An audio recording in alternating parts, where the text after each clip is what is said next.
Merci à tous.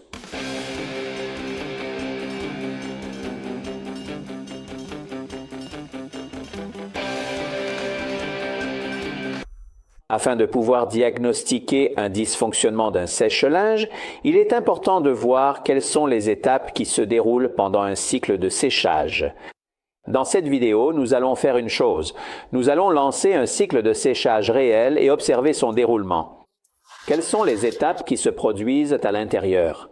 Pour cela, nous avons retiré les panneaux latéraux du sèche-linge afin de pouvoir voir à l'intérieur. À l'intérieur, des sondes sont installées pour mesurer la température aussi bien dans le conduit d'air qu'à l'intérieur du tambour.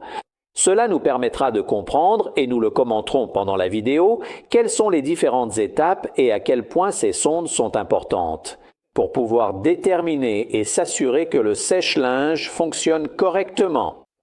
Après avoir lancé le cycle, nous commençons à l'analyser. Le tambour commence à tourner vers la droite, tandis que le thermomètre indique à l'intérieur une température de 20,6 degrés Celsius. Nous nous déplaçons du côté ouvert et nous remarquons immédiatement que le compresseur est en marche. En effet, si l'on pose un doigt dessus, on sent la vibration.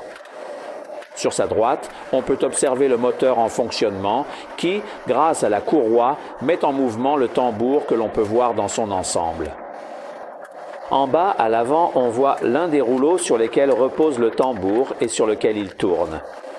Rappelons que de l'autre côté du moteur est reliée une turbine qui pousse l'air dans le conduit. En se plaçant derrière, on peut voir le bulbe qui se trouve à l'intérieur du conduit d'air.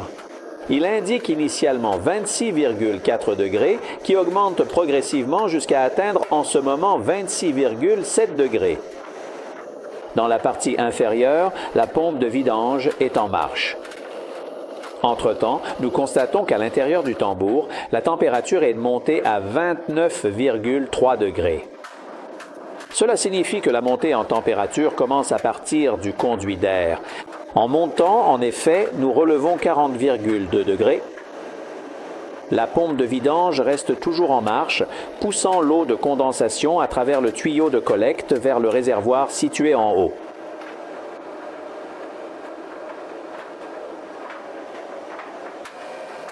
Maintenant, étant donné qu'un autre aspect très important du chauffage est de savoir si le tuyau d'alimentation est chaud, essayons de comprendre comment il se comporte pendant le cycle de séchage.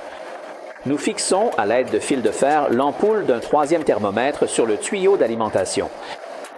Dès le début, nous constatons une augmentation de la température qui atteint très rapidement 38,3 degrés Celsius et nous voyons qu'elle reste stable à cette valeur. Nous effectuons encore une mesure du tambour.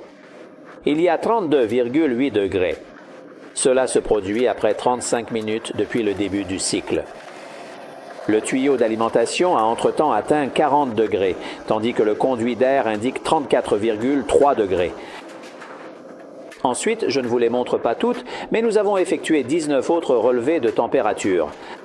Nous pouvons les voir dans le tableau présenté ici. D'après les données recueillies, il ressort que le tuyau d'alimentation a atteint un pic maximal de 42,6 degrés Celsius, le conduit d'air 52 degrés Celsius, tandis qu'à l'intérieur du tambour, la température a atteint 48,1 degrés. En conclusion, en analysant les données que nous avons vues et que nous voyons dans le tableau, nous pouvons établir que la température du tambour commence à 20 degrés au départ et atteint progressivement un maximum de 48 degrés, se stabilisant autour de 45 à 48 degrés dans la partie centrale du cycle. Ceci indique que le système à pompe à chaleur fonctionne de manière continue, mais à basse température, comme prévu pour cette technologie, évidemment. Le tuyau de refoulement suit une tendance similaire, avec des valeurs moyennes autour de 40 degrés, confirmant que l'air est chauffé de manière efficace et maintenu constant, sans fluctuations excessives. Le conduit d'air montre une augmentation jusqu'à 50 à 52 degrés Celsius, le point le plus chaud du système, qui est évidemment le point initial d'où provient l'échange et où arrive l'air chaud. À l'intérieur du tambour, la partie la plus en arrière sera évidemment plus chaude, là où se trouve l'arrivée d'air, tandis que la partie la plus en avant Comme dans ce cas où nous avons positionné la sonde de détection de température, la température relevée pourrait être légèrement plus basse. Après environ 1h30, nous voyons que le cycle se stabilise complètement. Les températures deviennent constantes et le sèche-linge entre dans la phase la plus efficace où la consommation reste faible et l'humidité est éliminée progressivement.